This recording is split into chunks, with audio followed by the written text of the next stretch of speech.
बिस्मिल्लाहिर्रहमानिर्रहीम अल्हम्दुलिल्लाहि रब्बिल आलमीन व सल्लल्लाहु अला मुहम्मदिन व आलिहि तय्यबीन ताहिरीन अल मासूमीन व लअनतुद दाइम अला अदाइहिम अजमईन मिनल आन इला क़ियाम यौमिद्दीन अम्मा बअदु फ़क़द क़ालल्लाहु तबारक व तआला फ़ी किताबिहिल करीम व क़ौलुहुल हक़्क़ व हुवा अस्दक़ुल क़ाइलीन बिस्मिल्लाहिर्रहमानिर्रहीम इन्नमा युरीदुल्लाहु लियुज़हिबा अन्कुमुर रिज्सा अहलल बैत व युतहिरकुम तत्हीरा। अल्लाहुम्मा सल्लि अला मुहम्मद।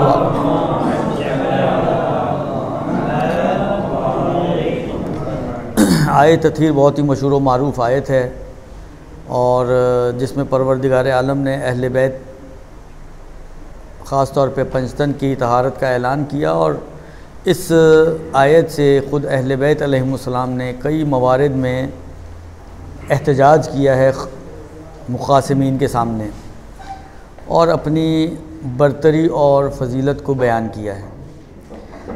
मौजू आपको मालूम है, जनाब ज़हरा सलामुल्लाह अलैहा की मुनासबत से ये तकारीर हैं और जो मौजू करार दिया था वो जनाब ज़हरा ही के हवाले से कि हज़रत ज़हरा मज़हर सिफ़ात इलाही। देखिए, इंसान की जो सिफ़ात हैं वो अपने असरात से पहचानी जाती हैं, क्योंकि बहुत सारी सिफ़ात ऐसी हैं कि वो आपकी फ़िज़िक्स के अंदर कोई चेंज नहीं लेकर आती। आपके अंदर इल्म है तो ऐसा नहीं है कि इल्म आने से पहले आप मसलन 50 किलो के थे और 25 किलो इल्म बढ़ गया तो अब आप 75 किलो के हो गए। इल्म आपकी नफसानी कैफियत का नाम है जो आपकी जिस्मानी वज़न के ऊपर इजाफ़ा नहीं करता और ना ही कोई और आपके अंदर चेंज आती है इल्म की वजह से ज़ाहिरी तौर पर। यानी जो इंसान का ज़ाहिरी जो जुस्सा है, जो जिस्म है, जिस्म व जिस्मानियत जो है आपकी, उसके अंदर इस इल्म से कोई फ़र्क नहीं पड़ता। इसी तरीके से आप सखी हैं, सखावत आपके अंदर है। यहाँ पे भी ऐसा नहीं है कि सखावत की वजह से कोई वज़न आपका बढ़ जाता हो, कम हो जाता हो, आपके कोई सींग निकल आते हों, सींग ना निकलते हों, कुछ नहीं होता। जैसे आप सखी होने से पहले थे वैसे ही आप सखी होने के बाद भी हैं। अब वो एक एक अगर हम सिफ़ात गिनने बैठेंगे तो शायद सिफ़ात में सारा टाइम निकल जाएगा, इसलिए बाकी किस अलाहाज़ा बाकी सिफ़ात भी इसी तरह ही हैं कि उनमें कुछ ज़ाहिरी तौर पर आपके अंदर चेंज नहीं आती। फिर कैसे पता चलता है कि आप जो हैं वो आलिम हैं या आप जो हैं वो मुत्तक़ी हैं या आप जो हैं वो सखी हैं या आप जो हैं वो करीम हैं? इनके असरात होते हैं जो आपसे ज़ाहिर होते हैं और उन असरात के ज़रिए आप पहचानते हैं कि आप सामने वाला मसलन फ़र्ज़ करें जूद व सखा का मालिक है, सामने वाला मसलन फ़र्ज़ करें शुजाअत का मालिक है। अगर एक शख्स मैदान जंग में आगे की तरफ ज़रा पहन कर जाता है और पीछे की तरफ ज़रा पहन के नहीं जाता तो ये बताता है कि इसने कभी मैदान को पुश्त नहीं दिखानी। इसका मतलब है ये शुजा आदमी है, दुरुस्त। अम्मा एक ऐसा है जो उधर उसने आवाज़ सुनी कद कोतला रसूलुल्लाह, तो वो पहाड़ों पे नज़र आए तो उधर पता चल जाता है आपको कि ये कितना शुजा है। खुलासा उसके असरात हैं कि जिनसे आप पहचानते हैं कि किसके अंदर कौन सी सिफ़त है, चाहे सिफ़ात हसना हो चाहे सिफ़ात रज़ीला हो। कोई बख़ील आदमी है तो उसके बुख़ल के ज़रिए, यानी उसकी असरात बुख़ल के ज़रिए कि जब भी आप उसके पास कोई हाजत लेकर जाएँ उसने हमेशा आपको भगा दिया, आपको पता चलता है बख़ील आदमी है। आप जो है मसलन फ़र्ज़ करें कि जहाँ पर उसको करम करना चाहिए वहाँ पे भी करम नहीं करता, आप समझते हैं कि ये लईम आदमी है। ख़ुलासा इनके ये सिफ़ात जितनी भी हैं, चाहे पॉजिटिव हों चाहे नेगेटिव हों, चाहे हसना हो चाहे सय्या हों, नॉर्मली इंसानों में ऐसा होता है कि वो अपने असरात के ज़रिए पहचानी जाती हैं। यानी आप शख्स को देखते हैं, शख्स से जो असरात सादिर होते हैं उन सुदूर असरात के नतीजे में आप उस पर हुक्म लगाते हैं अच्छी सिफ़ात के मालिक होने का या बुरी सिफ़ात के मालिक होने का। अब मसला ये है कि एक ज़ात ऐसी है कि जिसको आप देख ही नहीं पाते हैं। जब आपने देखा ही नहीं है तो फिर आप किस अंदाज से उसके ऊपर अच्छाई या बुराई का या और जो मुख्तलिफ सिफ़ात सादिर होती हैं उनका हुक्म लगाते हैं। सूरह ज़ुखरुफ की आयत नंबर 55, इसमें हज़रत मूसा की कौम का ज़ाहिरन तज़किरा किया गया है, जिसमें परवरदिगार आलम ने इरशाद फरमाया है। उसकी तफसीर में बात चीज़ें वारिद हुई हैं, वो मैं आपके इसके हवाले से वो बातें आपकी खिदमत में पेश करना चाह रहा हूँ। आय मुबारका फ़लम्मा असफ़ौना इंतक़मना मिनहुम फ़अग़रक़नाहुम अजमाइन। फ़लम्मा असफ़ौना, जब हमें अफसोस हुआ मसलन इनके रवैये पर, तो इंतक़मना या असफ़ौना का एक माना जो मुख्तलिफ़ तफसीरात को अगर आप देखें तो अग़ज़बना, जब इन्होंने हमें गज़बनाक किया, या बाज़ ने इसका माना किया है कि मसलन असफ़ौना यानी भले एक माना तो अग़ज़बना का किया गया, बाज़ ने और भी असख़तना, सख़त है परवरदिगार आलम, वही उसकी नाराज़गी और उसकी जब उन्होंने हमें नाराज़ किया, तो ये एक दो माने इसके किए गए हैं। तो जब इन लोगों ने यानी इस फ़िरऔनियों ने हमें नाराज़ किया या गज़बनाक किया तो क्या किया, इंतक़मना मिनहुम, हमने उनसे इंतकाम लिया। और इंतकाम में क्या किया, फ़अग़रक़नाहुम अजमाइन, हमने सबको गर्क कर दिया। यानी ये सबको गर्क कर देना दरियाए नील में, ये इंतकाम परवरदिगार आलम था। अब ये अगर आप गौर करें तो इस आय मुबारका में असफ़ूना इंतक़मना, जब उन्होंने हमें नाराज़ किया तो हमने इंतकाम लिया, दुरुस्त। तो खुदा ने अपनी तरफ नाराज़गी की निस्बत दी है कि जब उन्होंने हमें नाराज़ किया, जब उन्होंने हमें गज़बनाक किया, या बाज़ जगह पर खुशहाली की निस्बत आपको नज़र आएगी आयात इलाही में कि परवरदिगार आलम की तरफ दी गई है। तो ये जो निस्बतें हैं, खुदा का नाराज़ होना, खुदा का खुशहाल होना, तो रावी छठे इमाम जाफ़र सादिक़ अलैहिस्सलाम की खिदमत में हाज़िर होता है और कहता है, इसी आयत के बारे में इमाम से सवाल करता है कि ये जो परवरदिगार आलम का गज़बनाक होना है ये कैसे है, क्या खुदा भी खुशहाल और गज़बनाक होता है? अब देखें, इनकार तो नहीं किया जा सकता ना, ये तो आये कुरानी है कि हम कहेंगे नहीं खुदा तो नहीं होता। अच्छा, जो आप में से अगर कोई नहीं पहुंचा है तो इंशाल्लाह जब किफ़ाया वगैरह में पहुंचेंगे तो वहाँ पर भी इस किस्म की एक छोटी सी बहस की है साहिब किफ़ाया ने कि ये जो सिफ़ात का जो बाज़ औक़ात परवरदिगार आलम पर इतलाक़ किया जाता है, ये किस जहत से है, उसकी तौजीह क्या है? क्योंकि बिलाखिर असल में देखें, ये खुदा के अंदर अपने अंदर तो खुसूसियात को लाना, इसका दरवाज़ा खोलने का मतलब ये है कि खुदा महल्लन लिल हवादिस हो जाए, खुदा के अंदर तग़य्युर और तबद्दुल पैदा हो जाए। कभी खुदा की नफसानी कैफियत ये हो कि वो नाराज़गी की हालत में है, तो कभी उसी खुदा की नफसानी कैफियत ये हो कि वो गज़ब की हालत में, तो ये तग़य्युर और तबद्दुल ज़ात इलाही में लाज़िम आएगा। और खुदा का महल्लन लिल हवादिस होना लाज़िम आएगा कि जो खुदा के वजूब वाजिब के साथ जो है साजगार नहीं है। वाजिबुल वजूब का, अब समझाने के लिए एक तशबीह दे रहा हूँ आपको, वाजिबुल वजूद का मतलब ये है कि खुदा एक समझे खौल में पैक है। अब खुदा ऐसी चीज़ नहीं है कि आप कहें कि यार ये तो और भी बदतर कर दिया, दुरुस्त। सिर्फ समझाने के लिए अर्ज़ कर रहा हूँ कि खुदा पैक है। जिस तरह एक पैक चीज़ होती है, उसके अंदर मसलन फ़र्ज़ करें ये जो मोहरें लगाई जाती हैं, आए दुकान को सील करके चले गए, आए घर को सील कर, ये सील क्यों करते हैं? हाँ, उसको पैक करते हैं ताकि इसके अंदर जो कुछ है, जितना कुछ है, जैसा कुछ है, उसके अंदर कहीं कमी और ज़्यादती ना होने पाए। उसको कमी और ज़्यादती से बचाने के लिए उसको पैक किया जाता है। वाजिबुल वजूद होने का मतलब यह कि खुदा समझें इन तमाम खुसूसियात और सिफ़ात की निस्बत पैक है, यानी खुदा में कोई तब्दीली नहीं आ सकती, तग़य्युर नहीं आ सकता। तग़य्युर ना आ सकने का मतलब यह है कि परवरदिगार आलम की जो सिफ़ात हैं फिर उसके साथ कैसे मुत्तसिफ़ करते हैं आप? खुदा जो है कभी आप गज़ब की निस्बत देते हैं, गज़ब अल्लाहु अलैहिम, कभी आप कहते हैं राज़ियतम मर्ज़िया, रज़ा की निस्बत देते हैं। खुलासा ये मुख्तलिफ़ जो निस्बतें आप फिर देते हैं, अगर खुदावंद करीम पैक है तो फिर निस्बतें कैसी, ये एक सवाल है बहुत बड़ा। इल्मी एतबार से इसकी मुख्तलिफ़ तौजीहात की गई हैं, लेकिन अभी मैं सिर्फ इस तफसीर साफ़ी से और तफसीर अल-मीज़ान ने भी इसको नकल किया है, दोनों तफसीरों में मौजूद है।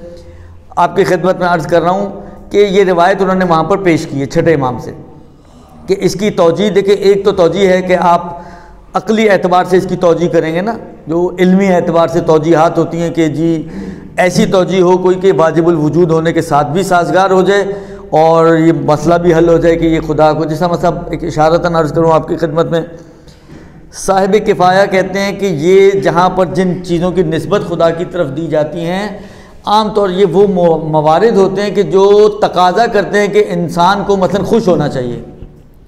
मसलन मैं और आप हों और कोई आपकी फरमाबरदारी करे तो आप खुश होंगे, नाराज़ होंगे?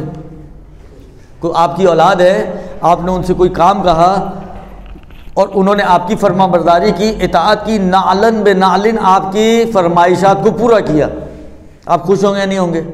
खुश होंगे। यानी ये मौका ऐसा है कि आपको खुश होना चाहिए, फरमाबरदारी का मौका खुशी के साथ साजगार है। अच्छा, यही औलाद जिसके ऊपर आपने इंतहाई मेहनत और मुशक्क़त करके पाल पोस के बड़ा किया है, आज आपके मुकाबले में खड़ी हो जाए, आपकी फरमाबरदारी करने के लिए तैयार ना हो, नाफरमान हो जाए, नाउज़ु बिल्लाह और खुदा न खास्ता, तो आपको क्या होगा? दुख होगा ना, नाराज़गी होगी ना, गुस्सा आएगा ना। ये सारे वो यानी मोरिद ऐसा है कि जिसका तकाज़ा ये है कि ये गुस्से का मोरिद है, यानी इस मोरिद का तकाज़ा ये है कि ये गुस्सा होना चाहिए इसको, ज़ात को, जो भी अब ज़ात हो, या नाराज़ होना चाहिए। तो इस मोरिद के एतबार से खुदा की तरफ निस्बत दी गई है। मसलन जब बंदा मुती और फरमाबरदार होता है, जब परवरदिगार आलम अपने मुती और फरमाबरदार बंदों की बात करते हैं तो खुशहाली का इजहार करते हैं, इसलिए कि इताअत का मरहला है, ये बंदे वो हैं जो मरहला इताअत में बहुत आगे हैं, लिहाजा परवरदिगार आलम खुशहाल होता है। यानी मोरिद है कि ये खुशहाल हो खुदा, यानी अगर खुदा ना होता और बंदा होता तो वो भी खुश होता, यूँ समझ लें आप। अगर खुदा ना होता और बंदा होता तो वो इस मोरिद में नाराज़ होता। तो ये मोरिद की खुशी और नाराज़गी है कि जिसको खुदा की तरफ दी जाती है मजाजन मसलन। तो एक तौजीह इस तरह से की गई है तो इंशाल्लाह आगे जाके आप लोग अपने इल्मी दौरे में पढ़ेंगे। लेकिन यहाँ पर क्या बयान किया इन्होंने, छठे इमाम से जब उसने सवाल किया रावी ने, तो मौला फरमाते हैं कि अन्नहु क़ाल फ़ी हाज़िल आयत इन्नल्लाह तबारक व तआला ला यासिफु का अस्फना वलाकिन्नहु खलक़ा औलियाअन लिनफ़्सिही यासिफूना व यरज़ूना। परवरदिगार आलम का तअस्सुफ़ या नाराज़गी हमारी नाराज़गी की तरह नहीं है, यानी वाजिबुल वजूद की नाराज़गी और मुमकिनुल वजूद की नाराज़गी में फ़र्क है। खुदा की नाराज़गी में और हमारी नाराज़गी में फ़र्क है। हमारी नाराज़गी खुद हमारे अंदर आती है, हमारी नाराज़गी खुद हमारे नफ्स में आती है। खुशी और नाराज़गी जितनी भी हमारी, उसकी निस्बत वो हमारे नफ्स से निकलती है, लेकिन खुदा में तो ऐसा नहीं है। तो फिर कहते हैं कि परवरदिगार आलम ने खलक़ा औलियाअन लिनफ़्सिही, अपने लिए कुछ औलिया को खल्क किया है कि यासफूना व यरज़ूना, कि वो असल में खुश और नाराज़ होते हैं और उनकी खुशी और नाराज़गी को देखकर कहा जाता है कि अगर ये खुश हैं तो खुदा खुश है, ये नाराज़ हैं तो खुदा नाराज़ है। तो औलिया की खुशी और नाराज़गी महवर है परवरदिगार आलम की खुशी और नाराज़गी का।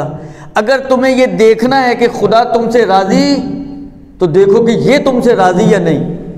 अगर तुम्हें देखना कि कहीं खुदा ना खासा खुदा तुमसे नाराज़ तो नहीं, तो ये देख लो कि ये तुमसे नाराज़ हैं या नहीं हैं।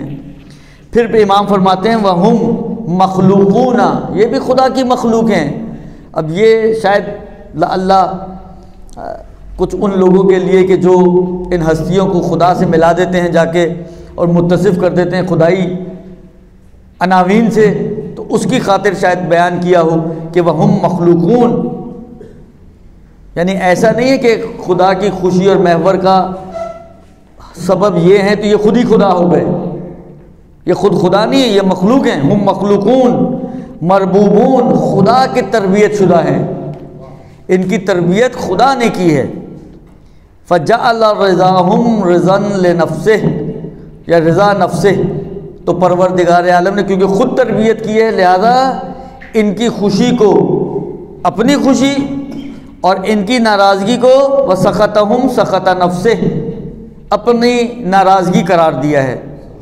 वलैसा अन्ना ज़ालिका वज़ालिका लिअन्नहु जअलहुम दुआत इलैहि, और कहते हैं इसकी वजह यह है कि परवरदिगार आलम ने इनको करार दिया है खुदा की तरफ बुलाने वाला, वल अदिल्ला अलैहि, और ये खुदा पर दलील बनते हैं, क्योंकि ये खुदा की तरफ बुलाने वाले हैं और खुदा की ज़ात के ऊपर दलील बनते हैं, लिहाजा परवरदिगार आलम ने इनको महवर बनाया है अपनी खुशी और नाराज़गी का।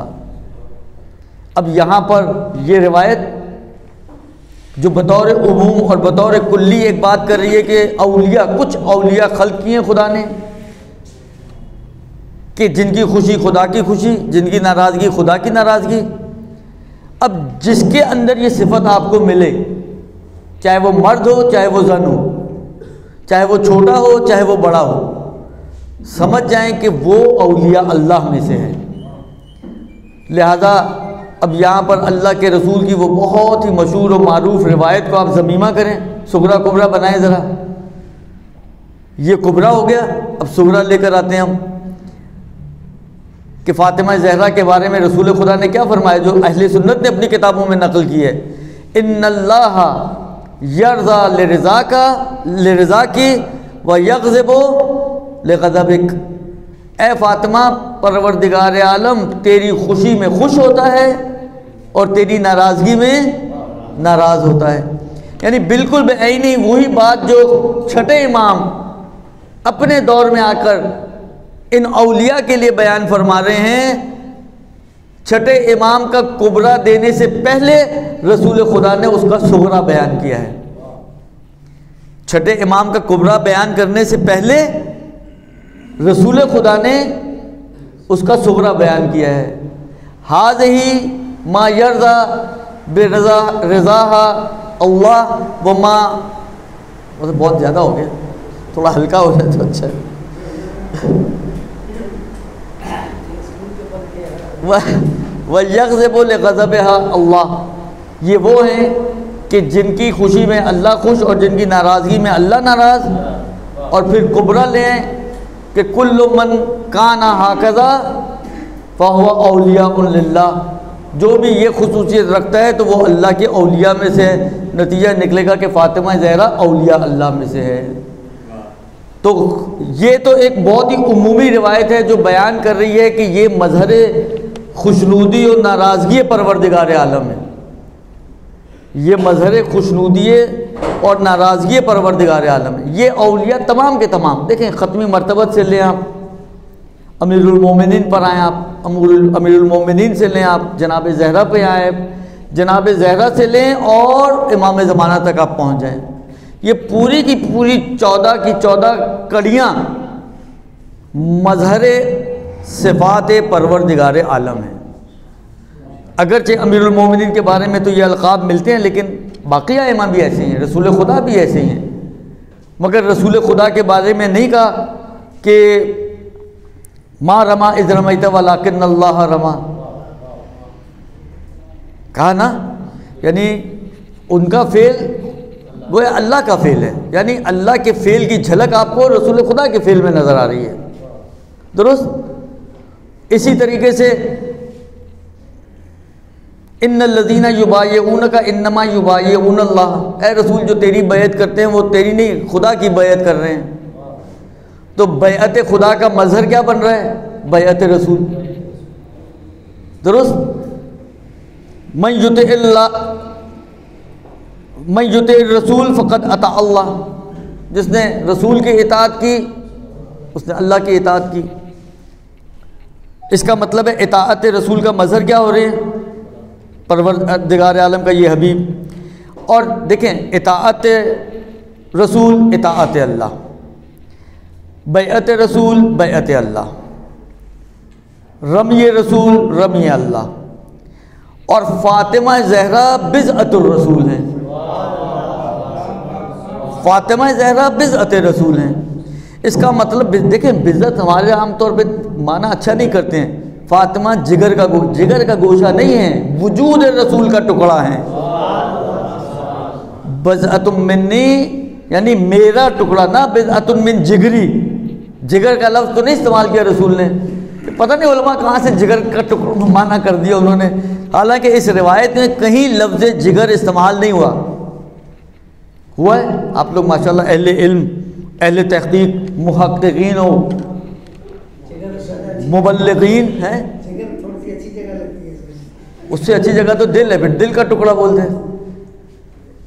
अगर अच्छाई की बात है तो उससे अच्छा तो दिल है कि जिसके, देखो जिगर के ऊपर इंसान के वजूद का दारोमदार नहीं है, लेकिन दिल के ऊपर तो इंसान के वजूद का दारोमदार है ना।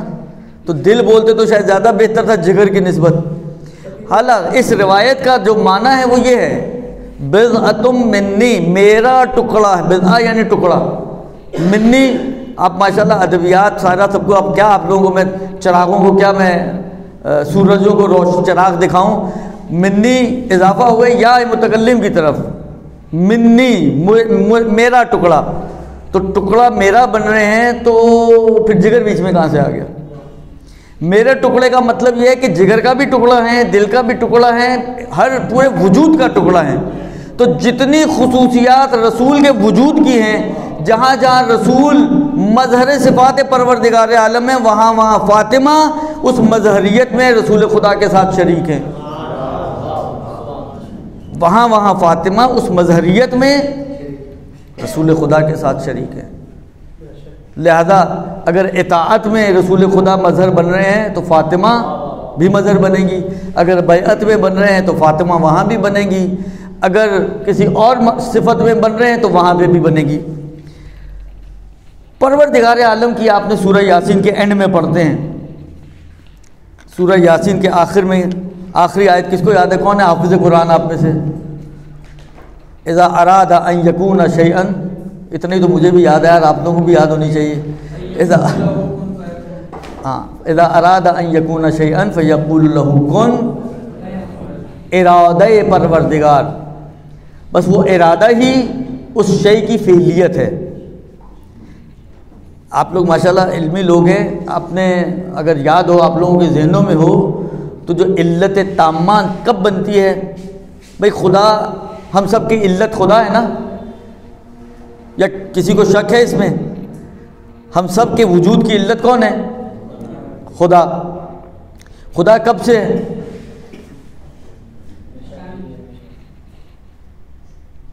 अब जब ही लाना मुश्किल काम है कि इंसान खुदा के लिए जब है, नहीं हमेशा से है।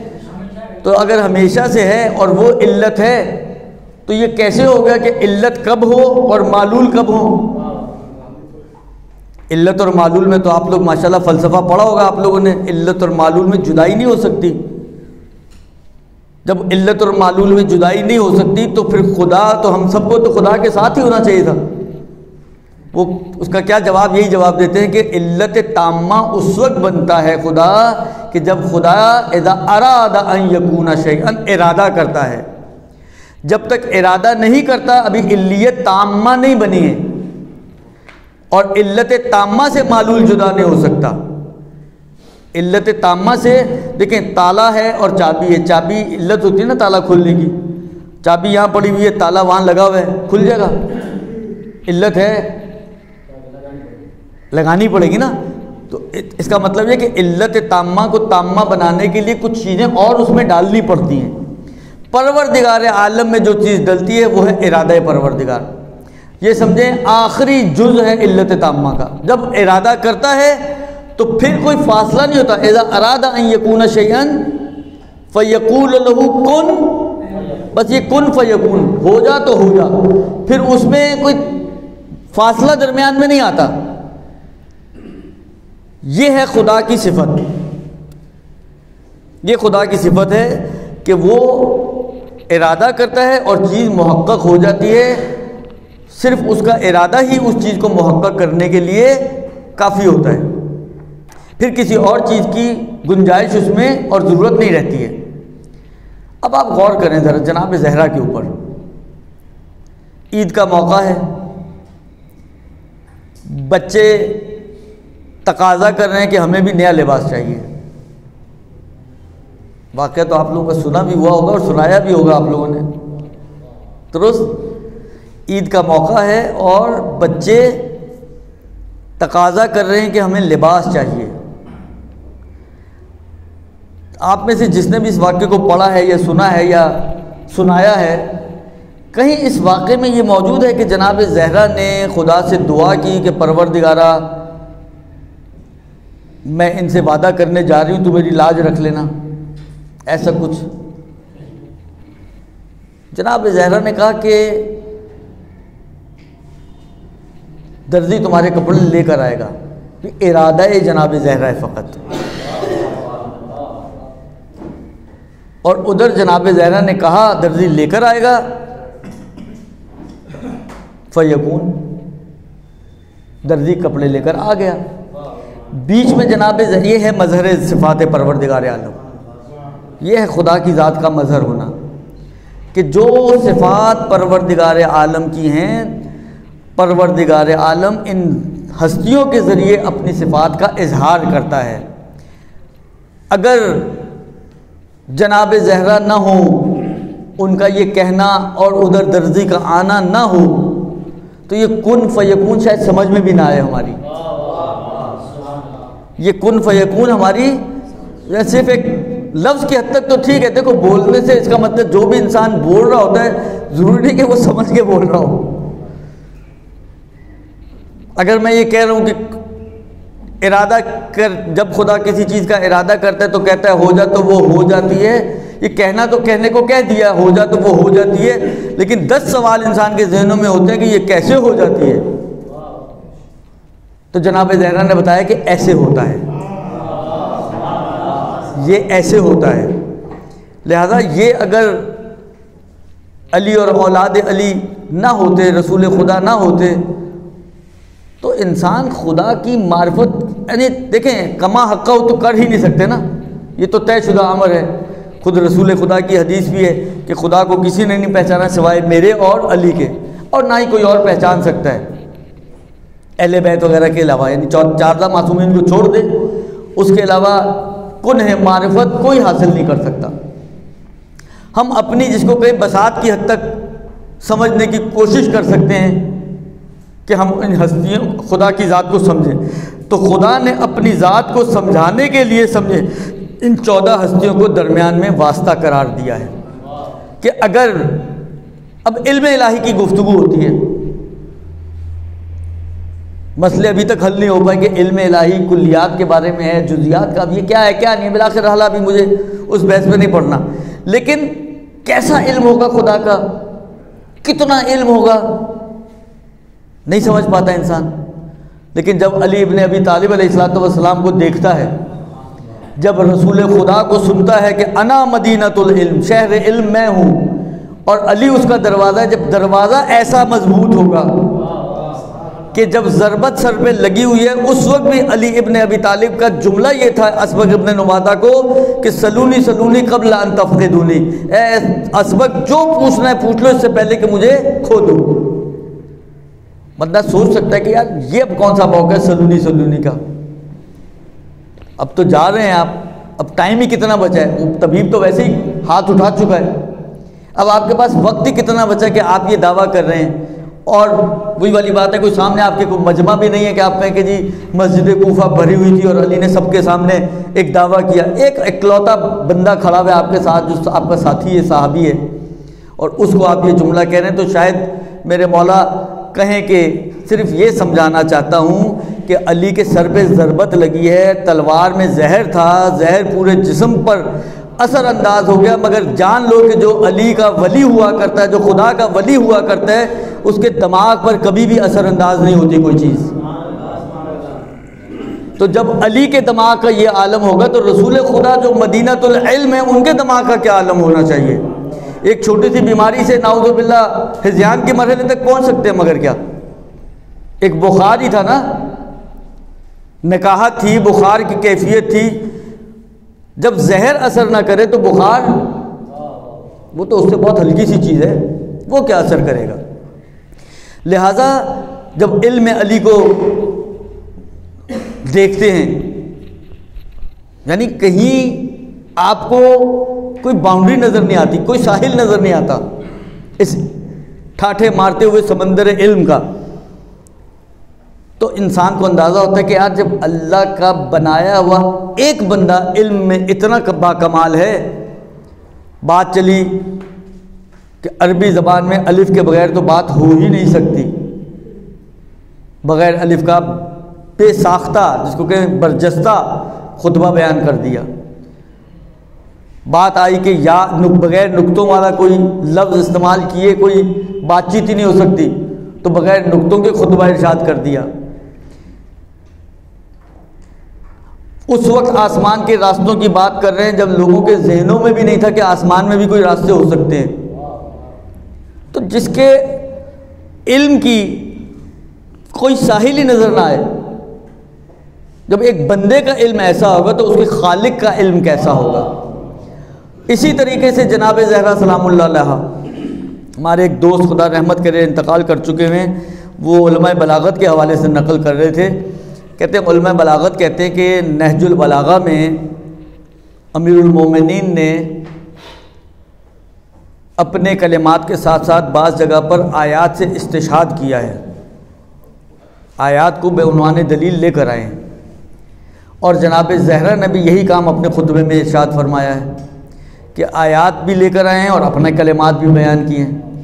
लेकिन बकौल उनके कहते हैं कि उलमाए बलागत कहते हैं कि जब नहजुल बलागा को अगर आप पढ़ें तो पता चलता है कौन सा अली का कलाम है, कौन सा अली के खुदा का कलाम है। लेकिन जब आप जनाब ज़हरा के खुतबे को पढ़ते हैं तो पता नहीं चलता कि कलाम खुदा कहाँ से शुरू हो रहा है और कलाम ज़हरा कहाँ पे शुरू हो रहा है। ये है मज़हर इल्म इलाही, ये है जनाब ज़हरा जो मज़हर इल्म इलाही है। यानी वाक़ई मैं दोबारा से ये जुमला तकरार कर रहा हूँ कि अगर ये अहले बैत ना होती, खुदा की सखावत, यानी इंसान सखी होता है, बहुत से इंसान सखी होते हैं, बहुत से मौके ऐसे आते हैं कि जब वो अपनी सखावत दिखाते हैं, लेकिन बहुत से मौके ऐसे भी आते हैं कि जब वो अपनी सखावत से पीछे हट जाते हैं। ख़ास तौर पे जब उनकी अपनी औलाद का मसला दरमियान में आ जाए, आप के बच्चों का पेट भरा हुआ हो और आपके हाथ में खाना हो, कोई आपसे मांग ले, शायद आप दे भी दें, लेकिन यही खाना अगर आप अपने 3 दिन के भूखे बच्चों के लिए लेकर जा रहे हो और कोई रास्ते में मांग ले तो आप नहीं देंगे। लेकिन ये फातिमा और फातिमा के घराने का शरफ है कि रोज़े से हैं, सारा दिन रोज़ा रखा है। फ़कीरों, मिस्कीनों, यतीमों, असीर आते हैं, रोटियां मांगते हैं, रोज़ा खोलना, खुद तो पानी से रोज़ा खोलते हैं, अपने खाने की जो अपनी ग़िज़ा है वो इन गुरबा को बख्श देते हैं। ये जब इसको देखते हैं तो पता चलता है कि ये जब खुदा की मखलूक होते हुए जिनकी सखावत और बख्शिश का ये आलम है, जिनके करम का ये आलम है, तो खुदा के करम का क्या आलम होगा। ये है मज़हर सिफ़ात परवरदिगार आलम। यानी इस खुदगर्ज दुनिया में अगर ये अहले बैत ना हो तो खुदा को, मैंने कहा ना कि पहचान नहीं पाएगा इंसान। इसीलिए रिवायतों और ज़ियारतों में आप ये जुमला पढ़ते हैं अमीरुल मोमिनीन के बारे में कि आपके ज़रिए खुदा को पहचाना जाता है, या ज़ियारत जामिया में ज़ाहिरन आइमा के बारे में यह आया है कि आप लोगों के ज़रिए खुदा तक रसाई होती है और खुदा को की शनाख्त होती है और मार्फत होती है। खुदा ने वसीले ही ऐसे करार दिए हैं कि जिन वसीलों को देखें तो पूरा तो फिर भी नहीं पहुंच सकता, लेकिन इंसान को अंदाज़ा लगाने में आसानी हो जाती है कि खुदा का इल्म कैसा है, खुदा का हिल्म कैसा है। यानी कोई आके आपको गालियां दे, शायद आप उसको बर्दाश्त कर लें, लेकिन कोई आके नाउज़ुबिल्लाह आपके वालिदैन में से किसी को गाली दे बर्दाश्त करना आसान नहीं है। चौथे इमाम का भी ये वाक़या मशहूर है, सातवें इमाम से भी ये मंसूब है कि कोई आया और आके उनको बुरा भला, उनके वालिदैन को, माँ को बुरा भला कह कर गया।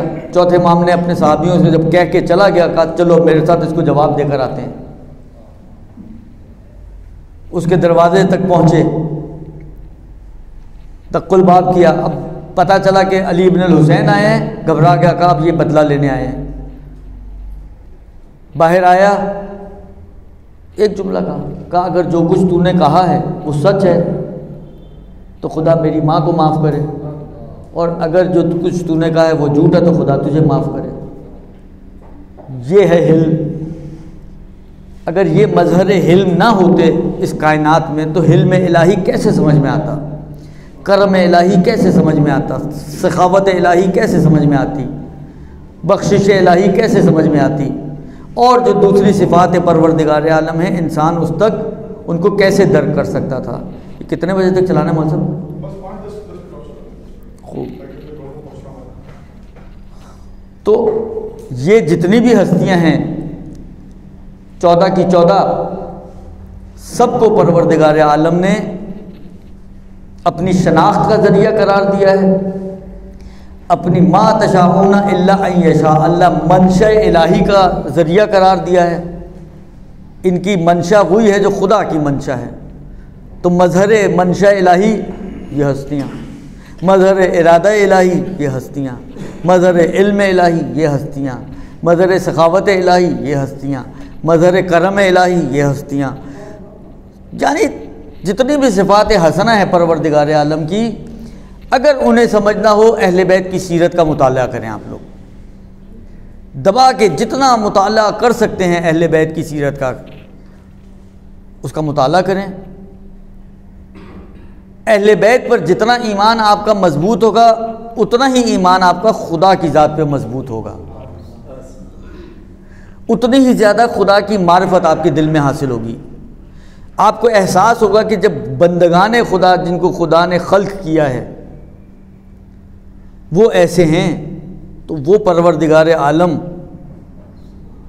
जो खालिक है इन कमालात का, इन साहिबान कमाल का, वो परवरदिगार आलम उसके कमालात कैसे होंगे। यानी वाक़ई इंसान, खुद रिवायतों में भी है, मुझे अब याद पड़ता है आग़ा खुमैनी ने जो उनकी चेल हदीस है उसकी 31-32 से ऊपर वाली जो रिवायतें उसमें कहीं गुलू की बात आई है, तो वहाँ पर ये रिवायत लेकर आए हैं और कहते हैं कि रिवायत का जुमला ये कि हमें रुबूबियत तक ना पहुँचाओ, रब दा बराओ, खुदाई का दर्जा ना दो, बंदा बनाते हुए जो बोल दो कुछ गुलू नहीं बनेगा, लेकिन बंदगी के दायरे में रखते हुए हमें। और ये बात पुरवाज़े है कि बिलाखिर ये अहले बैत, अब एक थोड़ा सा इल्मी मतलब आपकी खिदमत, आपके इल्मी ज़ौक़ के लिए आपको पेश कर रहा हूँ, क्योंकि आप लोग माशाल्लाह तुल्लाब और उलमा हैं और बहरहाल जानते तो होंगे आप लोग, लेकिन तज़क्कुरन अर्ज़ कर रहा हूँ। देखें, जब कदीम की बात आती है तो एक होता है कदीम ज़ाती, वो तो खुदा के अलावा और कोई नहीं है। अच्छा, इस कदीम ज़ाती के मुकाबिल में क्या आता है? हादिस ज़ाती। हादिस ज़ाती कहते हैं उस ज़ात को कि जो अदम से वजूद में आए, दुरुस्त, वो हादिस ज़ाती है। अच्छा, ये तो दो इस्तिलाहें हैं कदीम और हुदूस की, एक कदीम ज़ाती और एक उसके मुकाबिल में हादिस ज़ाती। दो और इस्तिलाहें हैं कदीम और हुदूस की, वो ज़मान के एतबार से, एक कदीम ज़मानी और एक हादिस ज़मानी। हम सब जितने भी हैं, जब सबने पूरी कायनात, वो हादिस ज़ाती भी है और हादिस ज़मानी भी है, दुरुस्त। परवरदिगार आलम कदीम ज़ाती है, इन दोनों के दरमियान समझे एक बरज़ख है, वो है कदीम ज़मानी की, वो है अहले बैत अलैहिमुस्सलाम। यानी ये उस वक्त ज़ाती नहीं है, कदीम ज़ाती इसलिए नहीं हो सकते कि बिलाखिर वो एक ही है फ़कत खुदा, ताद्दुद क़ुदमा भी नहीं हो सकता, ये भी आपके जहनों में होगा। तो कदीम ज़ाती तो नहीं हो सकते ये, क्योंकि वो फिर वाजिबुल वजूद के साथ टकराव हो जाता है और वो मुश्किल हो जाती है।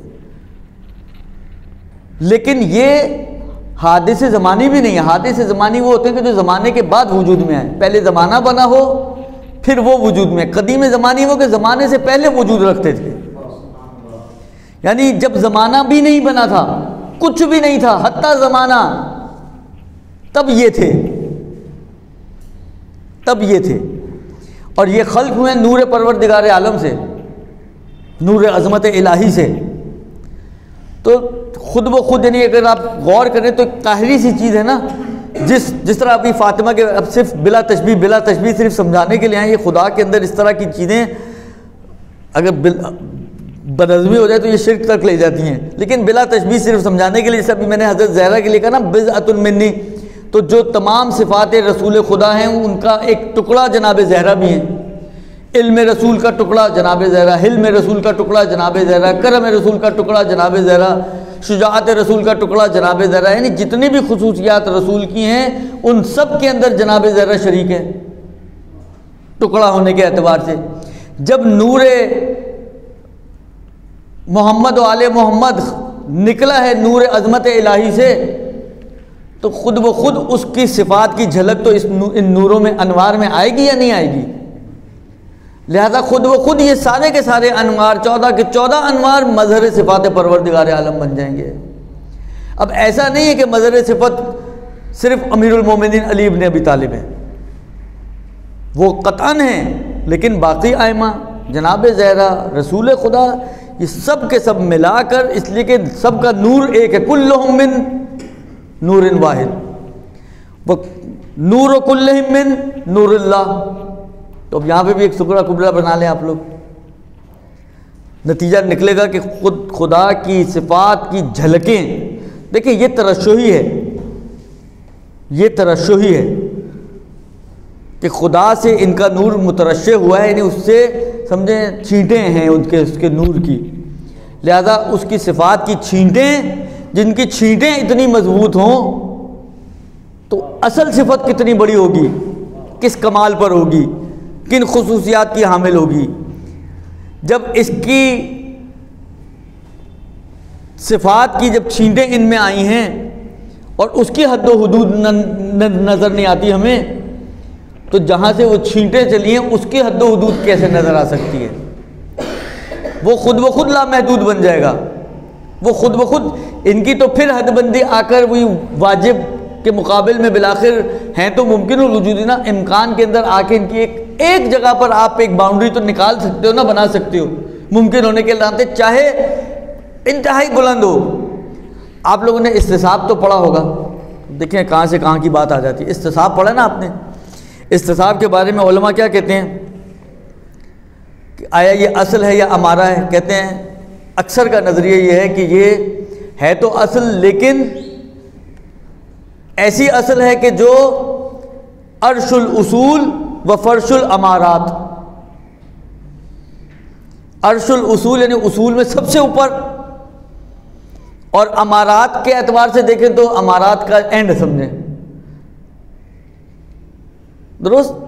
बस यही समझ लें अहले बैत का मकाम व मर्तबा है। मुमकिनात का अर्श है लेकिन वाजिब का फर्श है। बिलाखिर तो एक जगह पर आपको कहीं ना कहीं तो बाउंड्री बनानी पड़ेगी ना, क्योंकि वाजिब है। ये कदीम ज़मानी का मतलब ये होता है कि जिससे साबिक एक गैर तो होता है, और वो गैर जो इससे साबिक है वो परवरदिगार आलम की ज़ात है फ़कत। लिहाजा ये हस्तियाँ क्योंकि मुतरश्शे है, नूर इलाही इनके अंदर जलवागर है, नतीजतन खुदा की सिफ़ात भी खुद ब खुद इनके अंदर जलवागर हैं। और उसी सिफ़ात का इजहार जब करते हैं तो उन सिफ़ात का समझकर इंसान परवरदिगार आलम की खुसूसियात का एक अंदाज़ा लगा सकता है। कमाल हद तक तो वो नहीं पहुंच सकता। बहरहाल यही बातें आपकी खिदमत में मुझे अर्ज़ करनी थी। इस गुफ्तगू को यहीं ख़त्म करते हैं। आखिर में परवरदिगार आलम से दो जुमले दुआ के कि परवरदिगारा तुझे मोहम्मद वाले मोहम्मद का वास्ता, हमें तौफ़ीक़ इनायत फरमा कि हम तेरे दीन को समझें, उस पर अमल कर सकें। तेरे औलिया की मार्फत हासिल कर सकें, ताकि इन औलिया की मार्फत के ज़रिए तेरी मार्फत तक पहुँच सकें। परवरदिगारा तुझे मोहम्मद वाले मोहम्मद का वास्ता तमाम तुल्लाब उलूम दीनी जो यहाँ पर मौजूद हैं, जो मौजूद नहीं भी हैं, उन सब की तमाम मुश्किलात परेशानियों को दूर फरमा, उनकी तौफ़ीक़ात में इजाफ़ा फरमा। हम सब को तौफ़ीक़ इनायत फरमा कि हम तेरे दीन की पुरखुलूस अंदाज से खिदमत कर सकें और तरवीज व तबलीग कर सकें, लेकिन अपने आप को भुला कर नहीं, अपने आप को उसमें शामिल करते हुए। परवरदिगारा तुझे मोहम्मद वाले मोहम्मद का वास्ता और ज़ात इल्मी और मुनाज़ निज़ाम की हिफाजत फरमा। हमारे दोस्त ईमानी साहब और दूसरे बुज़ुर्गान दोस्तान जो भी इनके साथ शरीक होते हैं, खिदमतों अंजाम देते हैं, परवरदिगारा मोहम्मद वाले मोहम्मद के सदक़े में इन तमाम दोस्तों की तौफ़ीक़ात में इजाफ़ा फरमा, इनकी ज़हमतों को कबूल व मकबूल फरमा, इनकी भी मुश्किलात और परेशानियों को हल फरमा। बेहक़ मोहम्मद वाले मोहम्मद हम सबको इमाम के आवान व अंसार में से करार दे, इमाम के ज़ुहूर में ताजील फरमा।